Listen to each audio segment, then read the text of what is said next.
All right, we are live. Hello, I'm Matt Bergman, and you are listening to the Punk Rock Libertarians podcast, episode 286. I'm here tonight with Jared Schneiderman, What's up, guys? Kyle Wagner, Hey guys. James Babb, Hello. and the vice presidential nominee of the Libertarian Party, Spike Cohen. Welcome, Hi. Spike.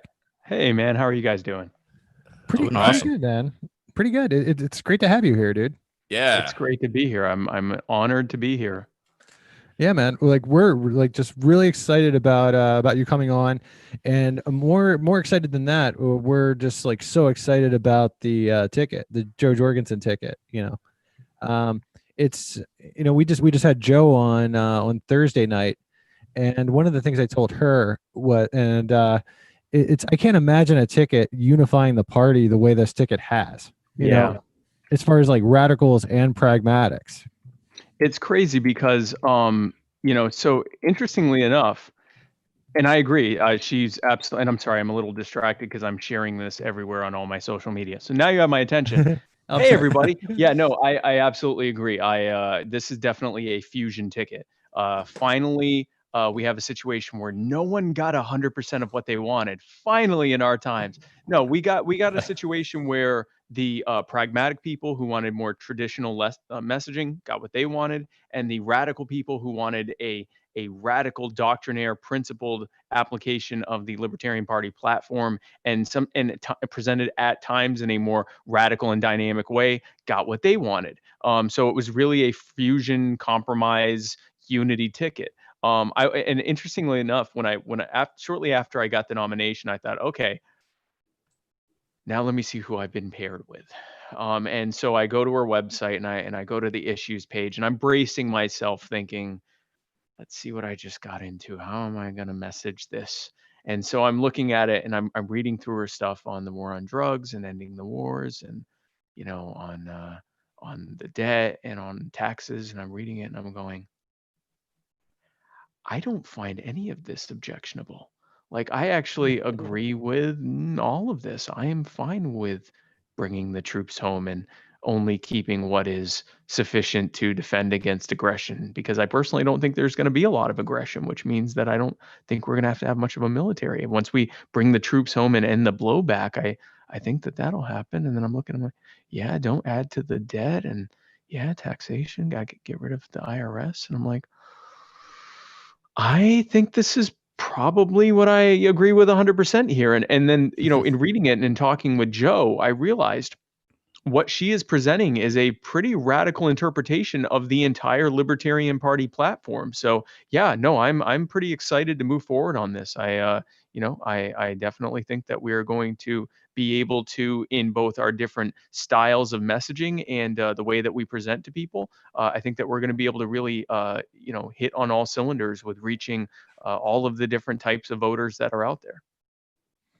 So, Spike, tell us a little bit about like where you came from, like before you found Liberty. Oh, wow. So I was a neocon. I was a hardcore neocon. And, I post 9/11, very much into the whole, we're going to spread democracy around the world. We're going to, the terrorists hate us for our freedom. And, we have to spread the American way of life to them through bombs. And with these bombs, we will create a new democratic order to protect us and our greatest ally, Israel. And I mean, I just bought into the entire thing. We have to stop Islamo-fascism and like the whole thing. Like, I bought into the entire idea. And at the same time, I was also a business owner. I had started a web design company back in 1999 when I was a teenager. And so coming into the early 2000s, I thought I knew everything. I was in my early 20s, and I knew, that we needed to spread this new American century using our, powerful, beautiful military. And two things happened. One, I saw the actual how the Iraq war and how the Afghanistan war actually played out. We didn't spread democracy. We killed a bunch of people, and a bunch of our friends and neighbors died. A lot of our relatives died, and many more of them came home with PTSD and traumatic brain injuries and all sorts of other injuries and everything else. And then we saw this epidemic of veteran suicide, and we saw blowback from countries who had been terrorized by the U.S. military for years and even decades before that, before it really heated up after 9/11. And I realized something. That guy Ron Paul that I hated so much, who had been pissing me off every time he talked about blowback and non-interventionalism and all of that, he was 100% correct about all of that. Hmm. And then another thing was happening too. As my business got more and more successful, and I got taxed more and more and regulated more and more, and I spoke to other small business owners, because most of my clients were small businesses, and also I had some medium and large business clients. And in speaking to all of them and realizing how tough they made it for people to be entrepreneurs, and then in speaking to other people who were, customers of these people, and seeing how government made their lives harder, it really made me realize that no, government's actually not here to help us. Government is here to take from us, to the benefit of themselves and their favored cronies. And so that kind of pushed me over time. From this would have been my transitional period, kind of probably started 06, 07, something like that. And I kind of went from being a neocon to being more of a, kind of a conservative constitutionalist type, to being more of a, maybe like a classical liberal minarchist type, until eventually being a radical libertarian that I am now. So that's what brought me here. So what year was that? Yeah. How long was that? How long was that transitional period? Yeah. A few years. Like I said, I haven't really kept up with it. I first came out as an anarchist sometime like late 2015, early 2016. Although when I go back to my posts on Facebook, I was being pretty clear about what I wanted as recently as like 2014. I would occasionally go, well, it sounds like anarchy is not that bad compared to this. So, but I mean, I would say I was probably definitely at least a radical minarchist by like 2012, 2013, something like that. Well, welcome to the club. Thank you very much. I'm Happy to have glad you. to be here. Yeah. Yeah. So tell us about your business background. From what I understand, you're a pretty awesome business dude. Yeah, I mean, I'm not a billionaire or anything like that. I started my company, and I started it as a teenager, and it was from the idea that, again, very libertarian idea of how I started my business. My parents used to have me do work on the summers, and so like I did bussing tables. I did a lot of service industry stuff. I'm in Myrtle Beach, South Carolina, which is a tourist town, so I did like bussing tables, helping with the kitchen and stuff like that. One summer I did landscaping, which was a nightmare. I was in incredible shape by the end of the summer, but my God, what a tough way to make a living. And what I noticed whenever I did these things as a teenager was that there were other people who were doing what I was doing, who were twice or sometimes three times my age, who were still doing what I was doing, and who were being bossed around by people who often were younger than them. And I thought, well, I definitely don't want to do that. And I didn't really see college as a way to go, because I thought, okay, I'm going to go spend 4 to 8 years in school and run up tens or hundreds of thousands of dollars in debt. And then once I'm in my mid to late 20s, I'll be able to start working and hopefully stop paying off that debt. I don't think this is a good idea. So I looked into a business that I could start that was disruptive. It was a new sector, something I could get into on the ground floor. Website design was absolutely that. I looked for something that I could do from home, because I couldn't afford to do get into it, open a storefront. And the website design was definitely that. And I needed something that people could still take me seriously in doing, even though I was a kid. And website design was that. And I needed something that didn't require a bunch of, require me to go to school and get, all this arbitrary licensing. And website design was that. So I got into web design. I learned how to do it, made some sites for free just to get a portfolio, and eventually worked my way up to being able to charge market pricing. I grew that company into something that was something I could, retire on, a few years ago. I originally intended to be doing this longer, but then I was actually in 2014, the right side of my body went numb. And I thought, here's a problem.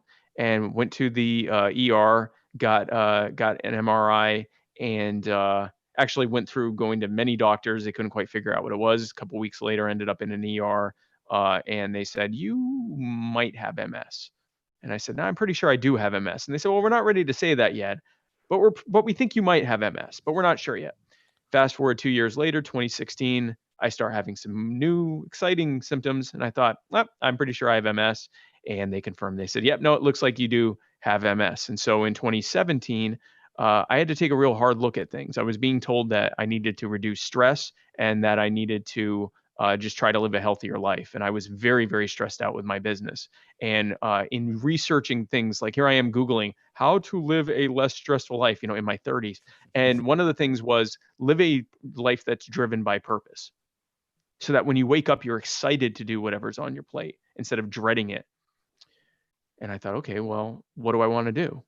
Well, I want to talk about freedom. I want to talk about liberty to people who have never heard such things. And so I retired from web design. Thankfully, I was in a position to be able to do that.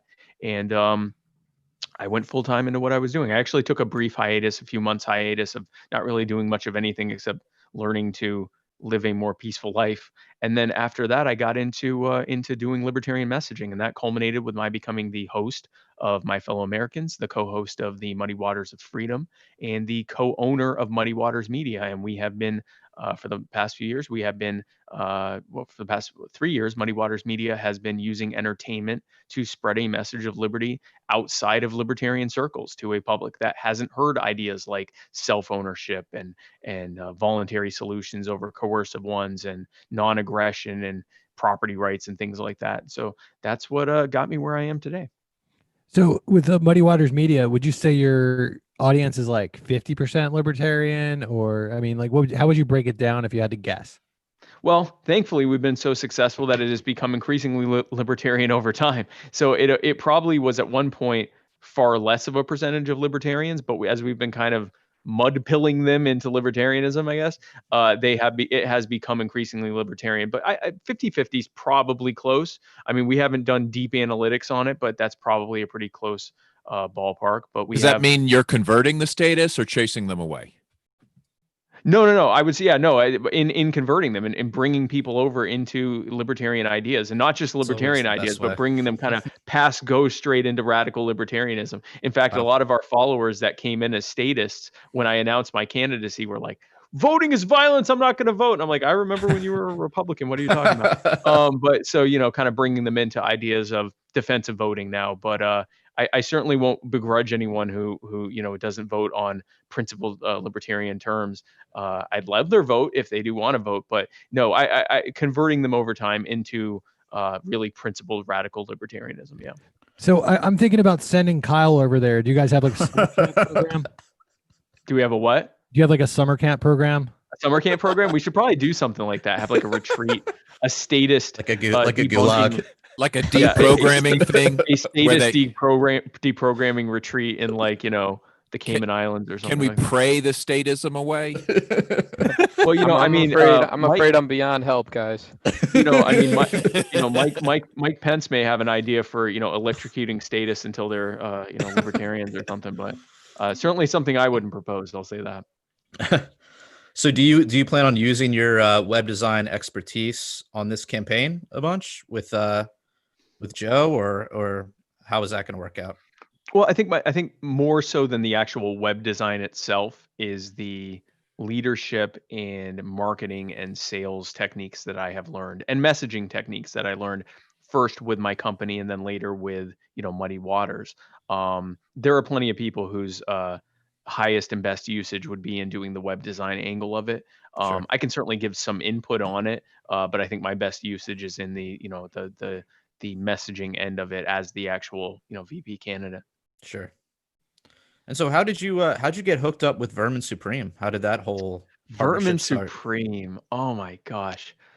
Oh man. So I've been a fan of Vermin since at least, I think it was 2008 was the first time I saw him.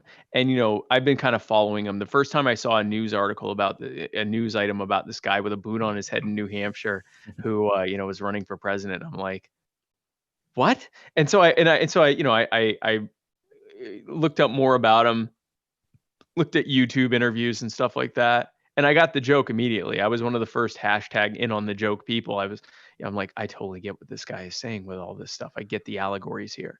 And so I kept following him in every cycle, and I'd love watching him get more votes than actual candidates who had actual campaign teams. And he would come just behind the major candidates. He'd come just behind Obama and Hillary and stuff like that, and he'd beat these other people. And I'm like, that's right, this is fantastic. And then of course when he made Terry I forget the guy's last name, when he made him gay by pouring glitter on him. That it's sort of starting the whole glitter bombing thing. I've just been a huge fan of Vermin's for many years. But when I heard that he was running for the Libertarian Party presidential nomination, I thought, oh boy, I don't know what I think of this. And so I looked into it because some people that I really greatly respected were all in. And I thought, well, they're not all crazy. Maybe there's something to this. And so did you think he was trying to make a mockery of the party at first? No, I never thought that. I always thought that his intentions were sincere. I always believed that. I was concerned about how successful it would be. And so in looking into it, I thought, this guy's speaking to an entire group of people who aren't the least bit interested in politics. And so I had him on my show, and we had a great time. We had a fun time. I asked him some serious stuff, but we mostly just goofed off for like an hour and had an absolute blast. And apparently it hit hard because he kept saying to his team, like, I really like that Spike guy. That was my favorite interview. And so then we ended up hanging out. They invited me to go hang out with Vermin. Me and my co-host Matt Wright went and hung out with Vermin and his Southeast coordinator, Dave Jones, in an Airbnb when they came down for the South Carolina Libertarian Party convention, which was it was an absolute blast. And we had a fun time the whole weekend. And he had such a great time with me that a couple weeks later, his team reached out to me and said, how would you like to be Vermin Supreme's running mate? Wow. And I'm like, Spike, what are the chances of Vermin having some sort of like a cabinet position in the Jorgensen administration? So we just worked this out. Vermin has endorsed Joe and will be campaigning at times with me on the solemn promise that when we are elected to office, he will be in charge of distributing all the ponies. Hell yeah. Oh man, rock on. What is the official position going to be called? Department of Treasury. He will be the Secretary of Treasury. That is the promise he received right from the top. That he will be doing that. And the fun thing about the satire is that, first of all, it's a fun break from serious messaging, the other 99% of the time. But also what we saw in our campaigning and even still now, even though the vast majority of time I am a serious campaigner, what we've also found is that there is a segment of society that is so disgusted with the way things are right now that they don't want to hear anything from any politician or any political thinker or any pundit or anything. They don't want to hear any of it. They're sick of politics. And if you listen to why they're sick of politics, it's things like, well, politicians don't listen to me, so why would I vote for them? Government's always going to have it out for me, so why would I participate in their process? Voting isn't even that effective, so why would I do it? These are all libertarian ideas behind why they want nothing to do with politics. And so if we could reach them with the libertarian message, we can bring them into the fold and they can become libertarians with us. But there's just one problem. They have no interest in hearing from us or any other politician or any other political anything. They don't want to hear it. They're sick of the whole thing. But if you entertain them, if you get them with an entertaining message, something that gets their attention, something that makes them laugh, something that they can enjoy, now you have their attention. You're not a politician saying something to them. You're someone entertaining them. And they like that. They want to hear more. And now you have their attention and you've lowered their cognitive defense because, again, you're not a politician that's telling them something that's either boring them or challenging them. You're just having a fun time with them. And so their defenses are down. They're completely open to what you have to say. They sense that there's some kind of underlying message here, but they're just being entertained and they're mostly enjoying that. But over time, they want to know more. Well, what is this really about? Now that their defenses are down, they're actually engaged with what you're doing. What is this all about? Why are you doing this? What do you really believe? And that's when we hit them with the message of liberty. That's when we talk to them about self-ownership. That's when we talk to them about solutions to the problems that we all face. We called it boot pilling, and it worked incredibly. We get them with the boot, we get them with the ponies, we get them with the cheesy bread and the badger and the zombies and baby Hitler and all that stuff. We bring them in with that, and now they're interested. You got to kill baby Hitler, and right. You get them with that, and then you bring them into the message of libertarianism, and it worked incredibly. We had a Libertarian Party presidential recruitment competition back in April, and our team got nearly twice as many new memberships to the Libertarian Party as every other candidate combined. Wow. And that is a testament to the effect of satirical messaging. Now, with that said, Joe is a serious campaign. and he's a serious campaigner. I am a serious campaigner. Even when I was campaigning with Vermin, I was serious the vast majority of the time. I plan to be, and always did plan to be serious, no matter who I was paired with. I always plan to do serious campaigning. I plan to do serious campaigning moving forward. In appropriate times where satire is appropriate, then I will be campaigning and doing some serious, some, satirical and fun stuff. Often with Vermin, that will be something that we will be doing in appropriate times. But for example, right now, with what happened with George Floyd, the murder of George Floyd, and the protests and the riots that are happening as a result of that, for me to come in and to approach that in a joking way, I find not only would not be effective, but would actually be insulting to the people who are the most acutely affected by that kind of stuff. course, So yeah. satire has its place, but I think that right now, and not just right now, but usually in general, serious is the way to go. But satire definitely has its place, and will continue to have its place in this campaign. So you're telling the punk rock libertarians that serious is usually the way to go. Okay. No, Noted. but Noted. again, in appropriate places. Yeah. And I think that someone who's worried about the pandemic and the lockdowns and the things like that, if you primarily come to them with like, well, that sounds terrible, you sound like you need cheesy bread, it's not going to come off the way that we want it to come off. But Look, in the Spike, we're appropriate just trying space to and time. we're just trying to free the nipple over here, Spike. No, I see. I'm the only one wearing clothes. And You're such a prude, Spike. I know, God. really. Oh, this is gonna be the God. new. This is gonna be the new scandal. Is that I was clothed around a bunch of people with their shirts off. I love it. I love that. That's the new scandal. I can't win whether I'm wearing Right. clothes or And not wearing it's clothes. just our shirts we don't have on. Right. Right. Right. Yeah. Yeah. No. And that's the thing. Like it is. So okay. Well, let's talk about Nipplegate. Oh man. Yes, Let's please. talk about Nipplegate. Let's hear it. So Nipplegate was a fun thing where shortly after I was nominated, a lot of the Libertarian Party did not know who I was because most of my messaging prior to campaigning has been outside of Libertarian circles. And a lot of Libertarians don't pay attention to the nomination contest. A lot of people, their first reaction was, what do you mean Justin Amash wasn't nominated? Like a lot of them didn't even know he had dropped out. Right. And so with these, Libertarian voters that weren't as, part of the actual nomination process, they hear Spike Cohen got nominated.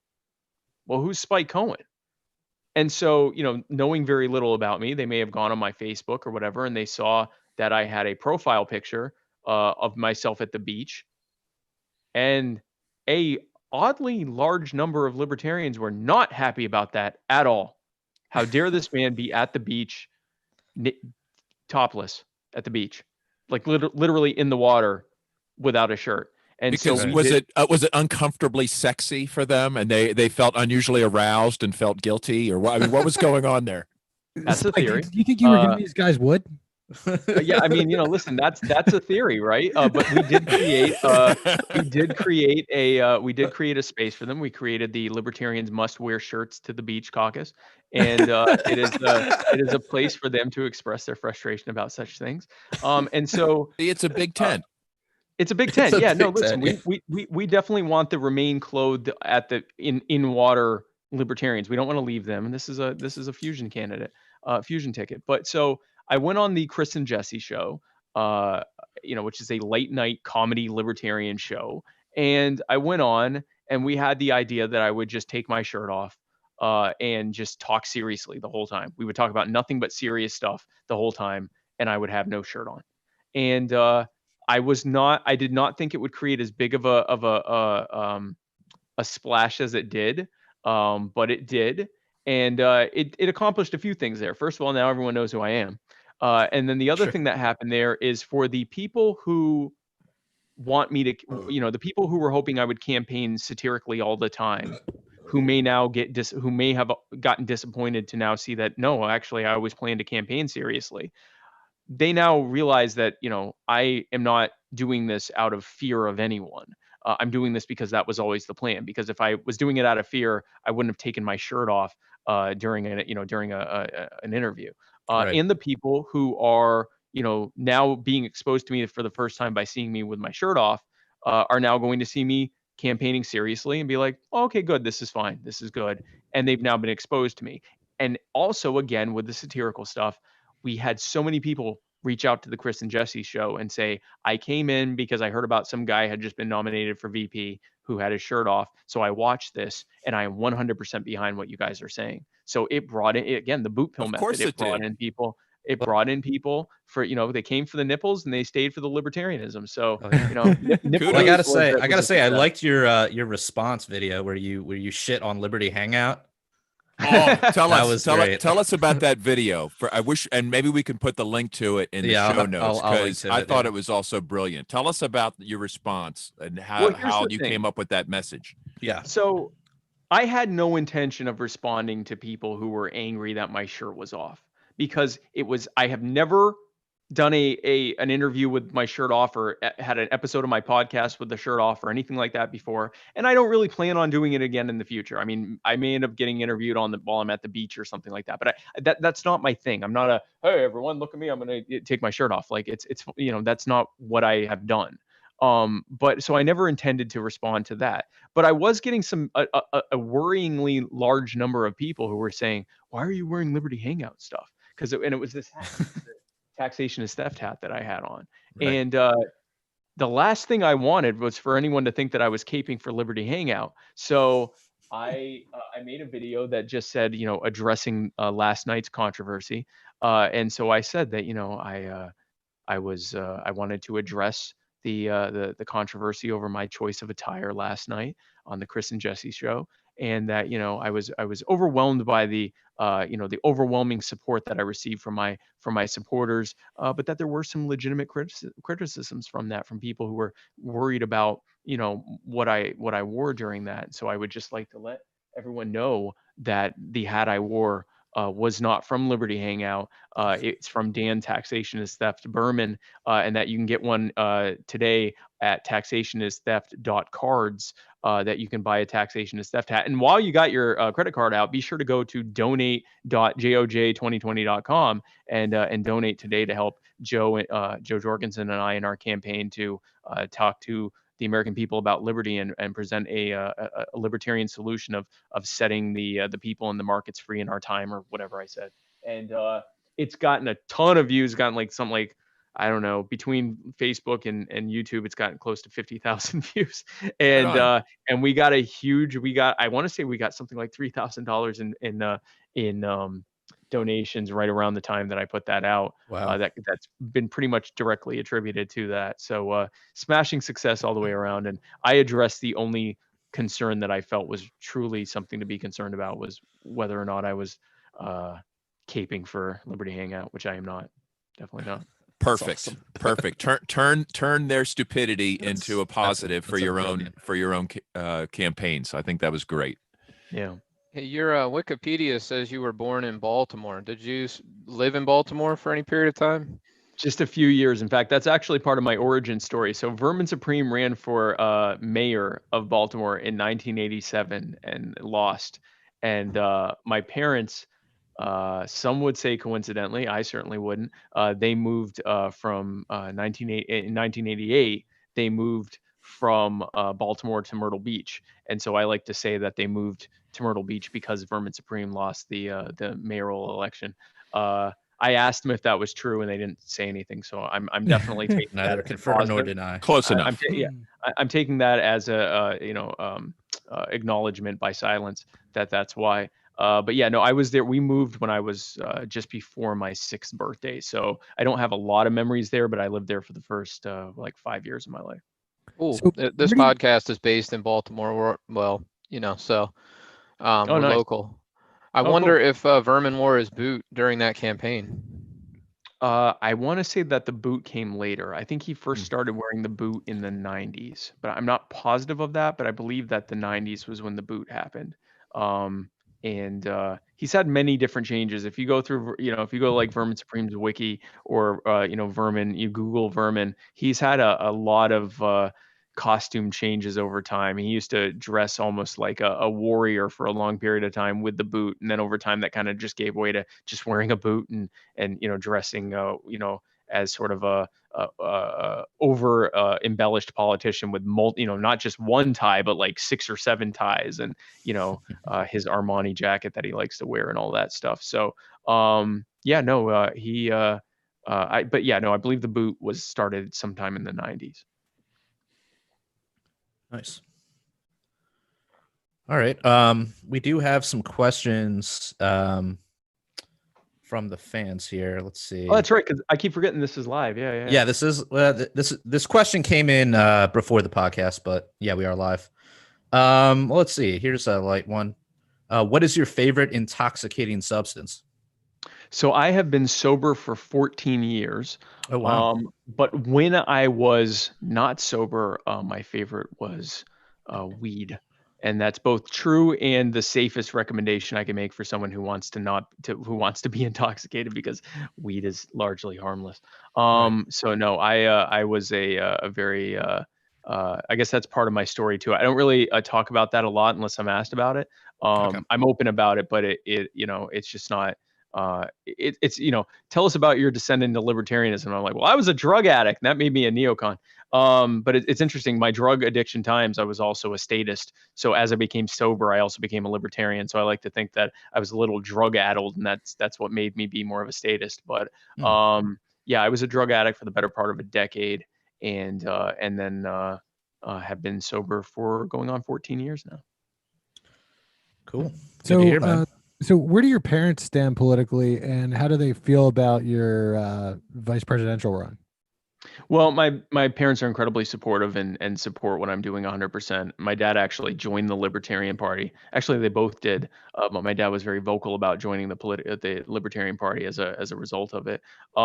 They are both kind of, I would say, liberty-leaning Republicans, and sort of always have been. It was kind of interesting when I was a neocon that I sort of was like to the right of them on a lot of subjects, but my dad very much growing up, I'm Jewish, and growing up, my dad was very much like, this is one of the longest periods of time that Jews have lived, overwhelmingly outnumbered by Gentiles in peace.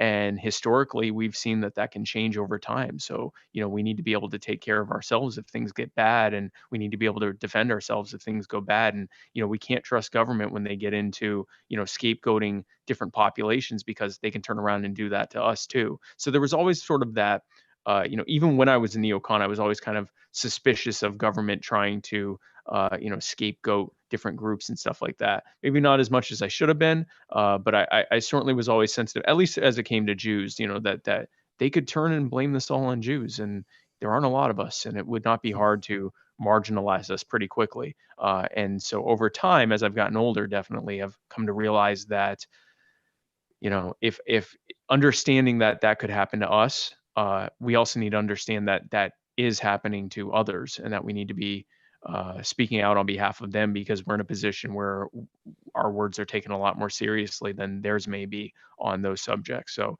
that is why I am so big on the anti-racist front, and on speaking for marginalized communities and things like that, because A, it's the right thing to do, B, it's all about harm reduction, and C, after them, it could be us next. So that's a big part of it. So on that topic, what are your thoughts on the George Floyd tragedy and the protests that have happened in its wake? Oh man, well, I mean, listen, we watched a video, and if you haven't seen, for those who haven't seen the George Floyd video, I'm not even sure I want to recommend that you watch it. I guess I would recommend if you watch it, that you watch it if you can handle really terrible things. If you think you can't, just assume that you can't, because I've seen some really brutal stuff, really like violent and graphic stuff. But this video is of a man lying down, handcuffed, while a police officer casually murders him in front of a crowd by kneeling on his neck while he dies slowly. And it's, when I say casually, the cop had his hands in his pockets. He didn't feel any threat. The crowd is begging him to get off of George's neck. And almost, it seems, to spite them, he just kneeled there until it was apparent that he had died or that he was dying, and then all of a sudden they jumped to trying to give him CPR and all this. Well, he's gone. They killed him, and we watched it happen in front of us. And this speaks to what the police state has been doing really everywhere, but especially in marginalized communities, poor communities, communities of color for decades, centuries. And we just now can see it because we now are all carrying HD cameras around. But for the people living in these communities, they already knew this was happening. And we now all get to see it. And a few weeks before that, or a few days before, a couple weeks before that, we heard the story in Louisville, Kentucky, of Breonna Taylor, who was a paramedic who was asleep at home with her boyfriend, and plainclothes police officers showed up to serve a no-knock warrant on someone who did not live there and who was already under police custody. So we have no idea why they were even there in the first place. They broke into her home, did not announce themselves, woke up Breonna and her boyfriend, and I forget her boyfriend's name at the moment, but they called 911. The boyfriend came out with a legally owned weapon and fired on the officers, who, again, what he was seeing was plainclothes people who had just broken into their home and did not announce themselves as police officers. And they fired back, killing Breonna, and then arrested the boyfriend for attempted murder for shooting at the police officers. Now, thankfully, those charges were dropped, but the state broke into someone's home and murdered them.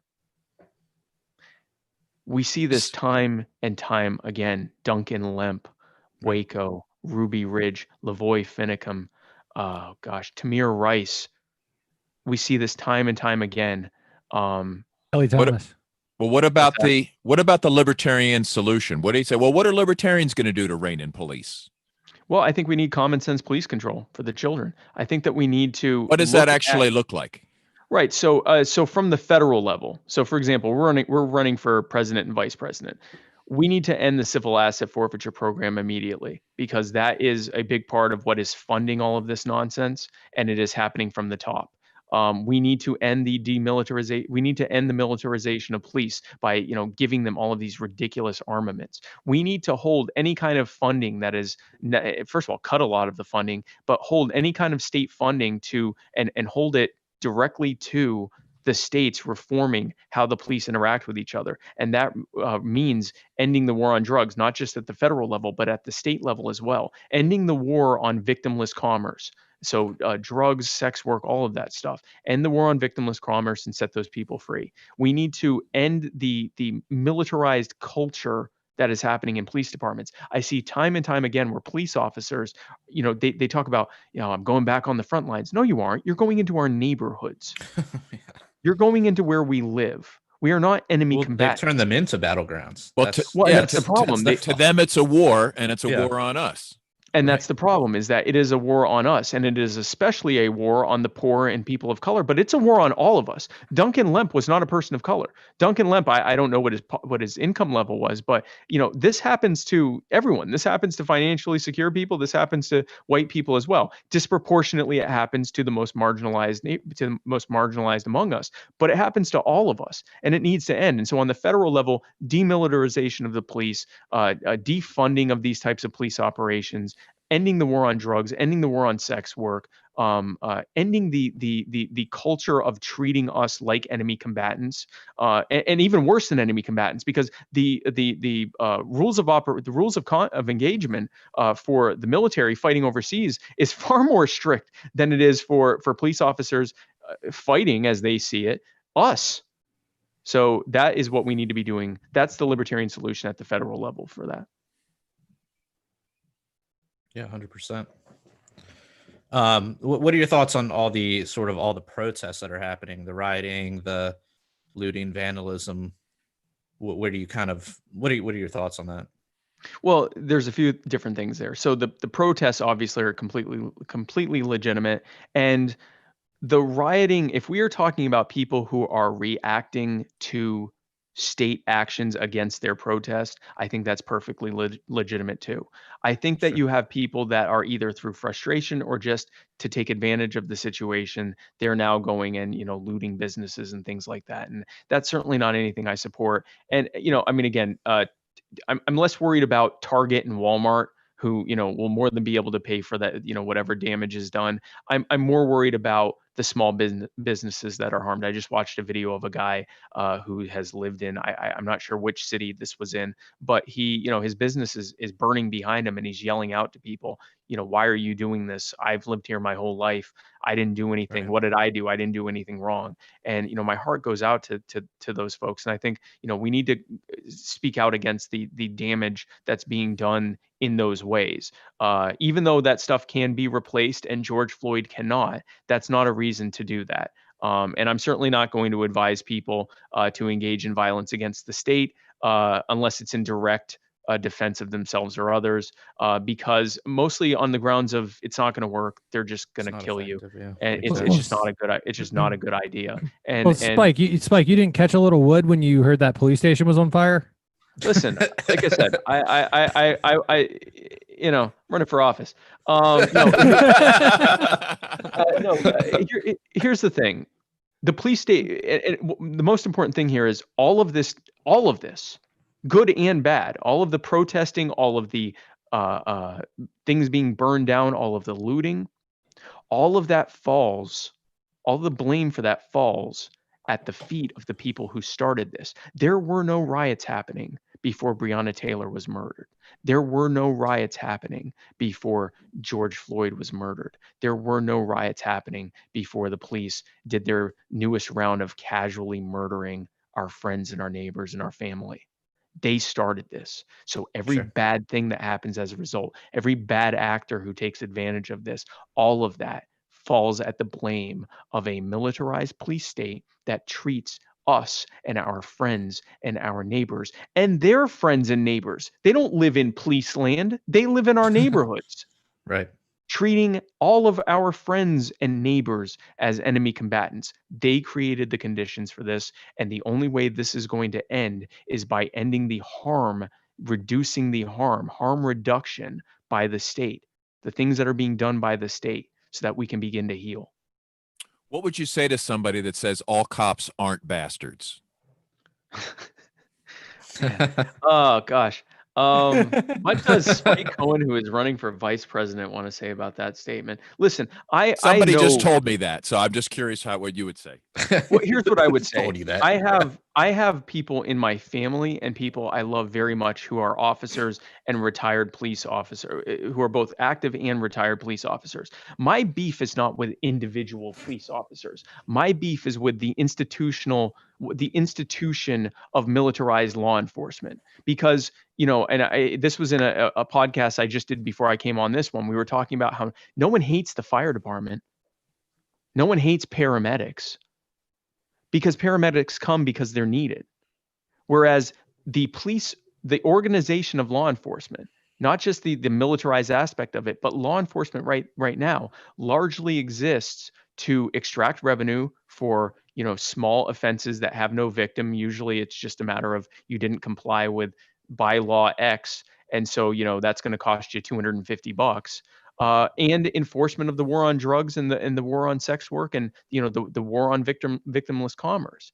If you remove that and you make it where the police are only out here to defend people against rape and murder and theft and all of that, and to defend people's lives and property, we'd all love the police, unless you were a thief or a racist or a rapist or a murderer. Then you wouldn't like the police. But we need to create those conditions that we're not having a conversation about what the police are or are not. Because right now, when a lot of people see the police, they don't think cheery thoughts. They don't think, oh, good, I don't have to worry about being harmed. They start looking around to make sure they're not inadvertently violating some rule.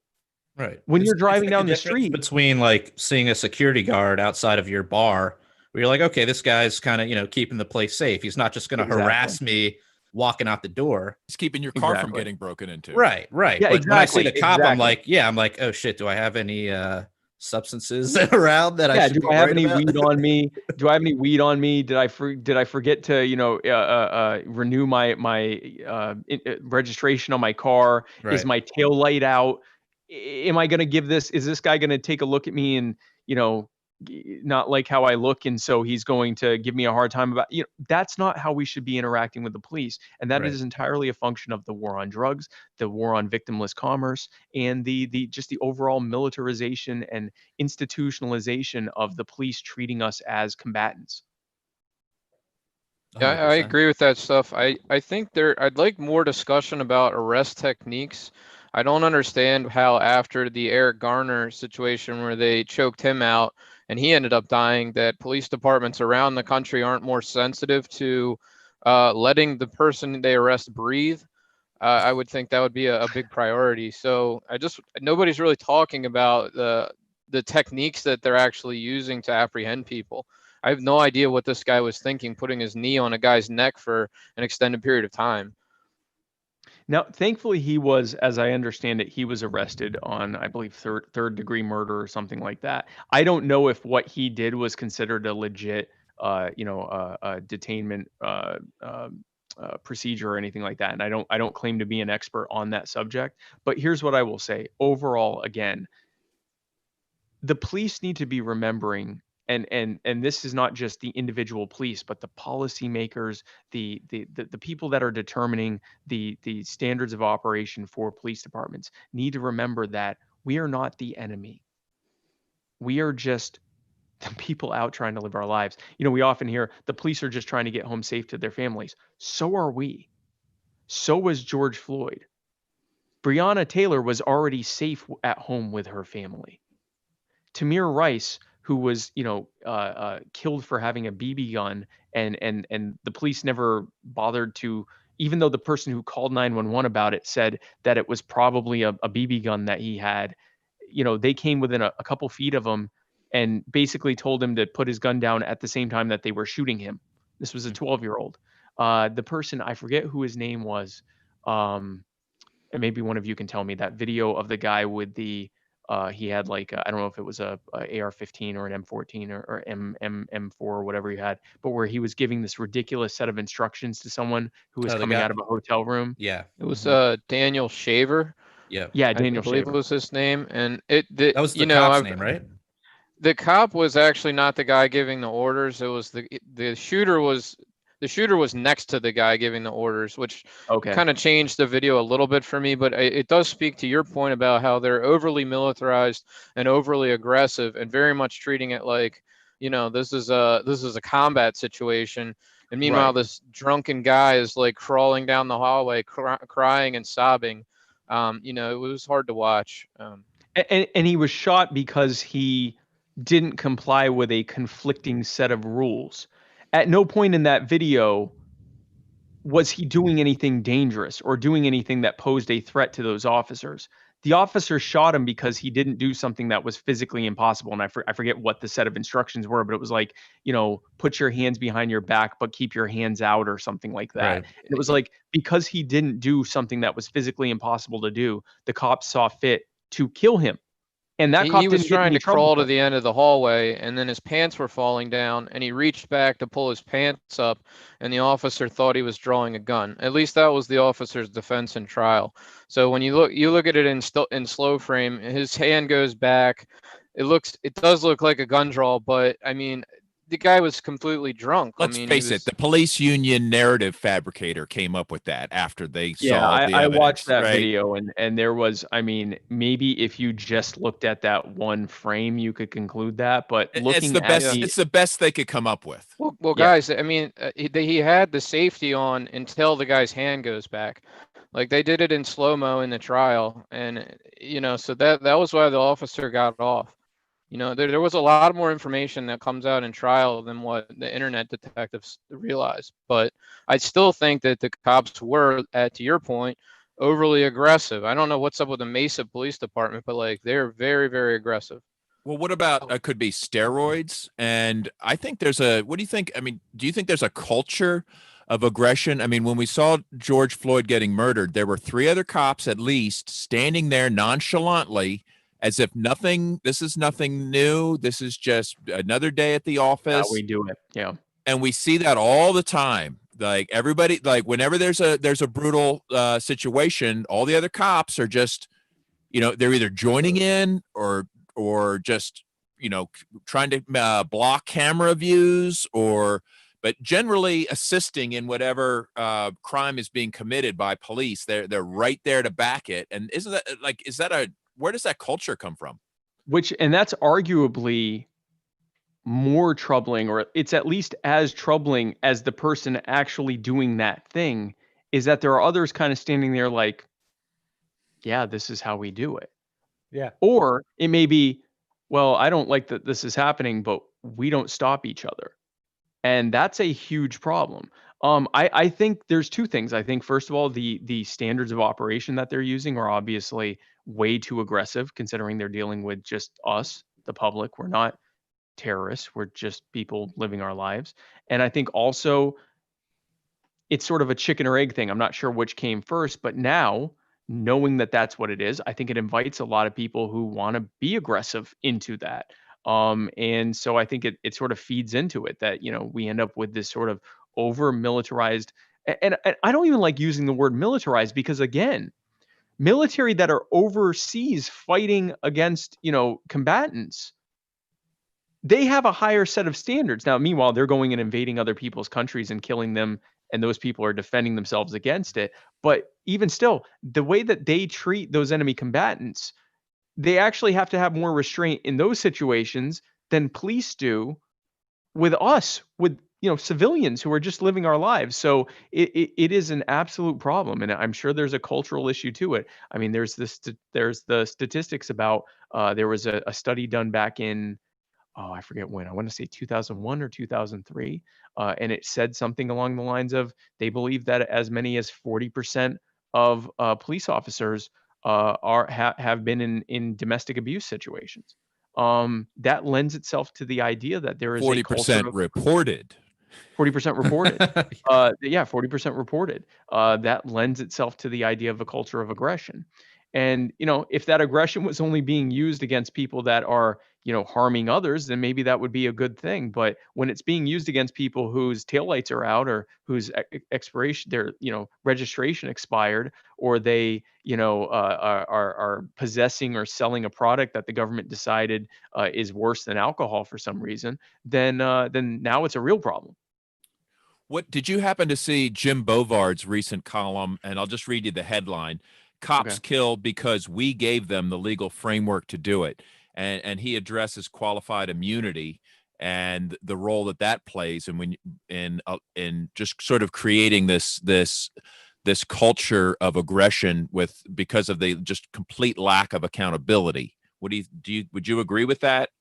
Yeah, I haven't read that exact article before. I haven't read that, but qualified immunity is a huge problem. I understand that there is some level of allowing police to do their job, but I think what's happened now is, if it's done in the course of just regular enforcing of the law, they can claim immunity to it. And it's like, okay, but you killed someone or you beat someone, or there was a case of a sex worker in Ohio, I believe, and I forget her name now, but she was raped multiple times and killed. She was pulled over by police and raped multiple times and killed.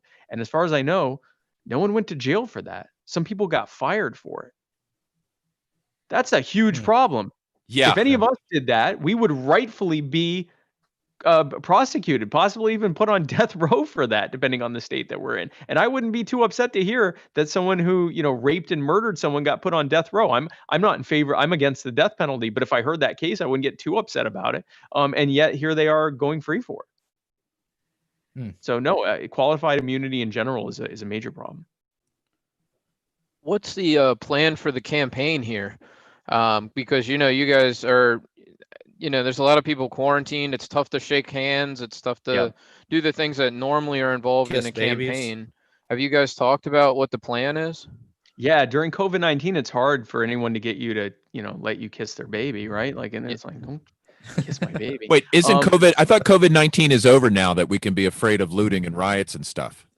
That's an interesting dynamic, right? Because it was like I was saying, no one was rioting before the police went back to murdering people. In fact, everyone was staying home. A lot of these people that are protesting were telling everyone to stay home and stay 6 feet away from each other. And it's an interesting thing. But, with what's going on right now, we're obviously going to be doing heavy, at least until things really fully open up again. We're going to be doing a lot of online campaigning, right?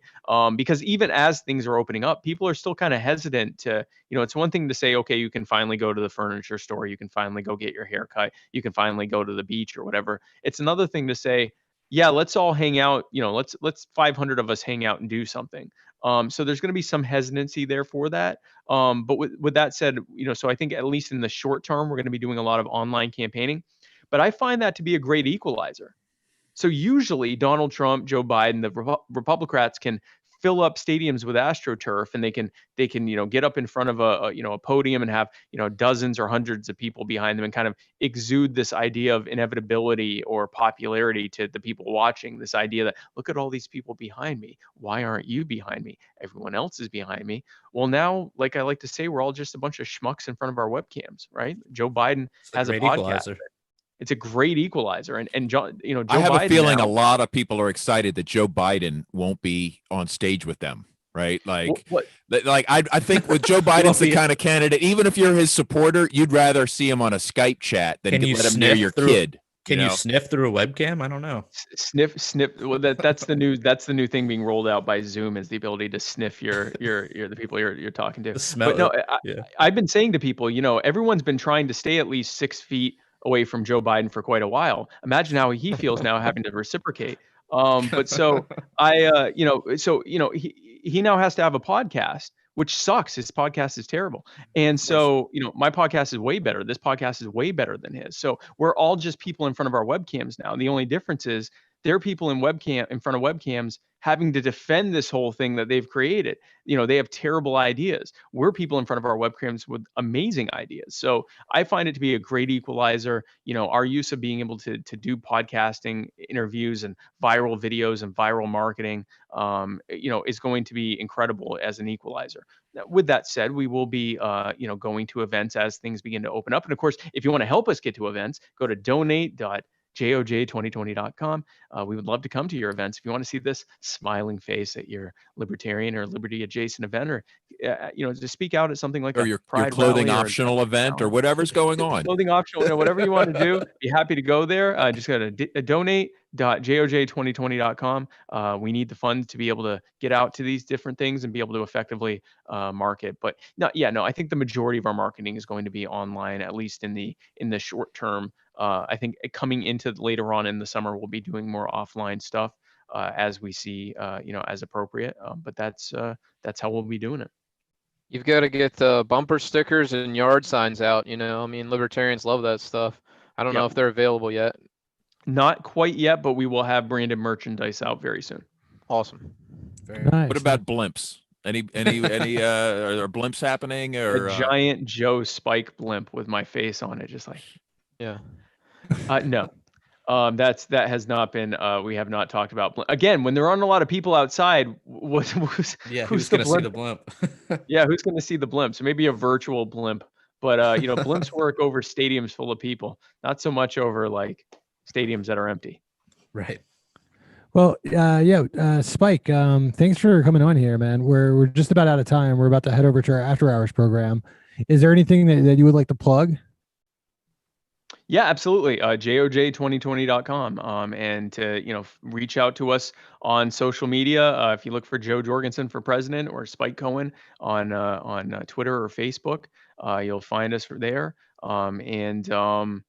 If you want to donate, donate.joj2020.com. If you want to volunteer, joj2020.com, and press the volunteer button, and you can fill out our form and volunteer for us. The most powerful thing you can do is share our content. Share your libertarian ideas with others. Why you think that the libertarian ideas of self-ownership and ending the wars and ending the war on drugs, ending the sex, the war on sex work, lowering or eliminating taxes. We want to get rid of the IRS. How people will benefit from that, how that will be a direct benefit to you and your loved ones and your neighbors and communities, and to talk to people about those ideas. But donate.joj2020.com, donate.joj2020.com. What about your podcast? My podcast? Oh, Muddy Waters. Yeah, sure. So if you want to see Muddy Waters, we are on all social media, Muddy Waters Media.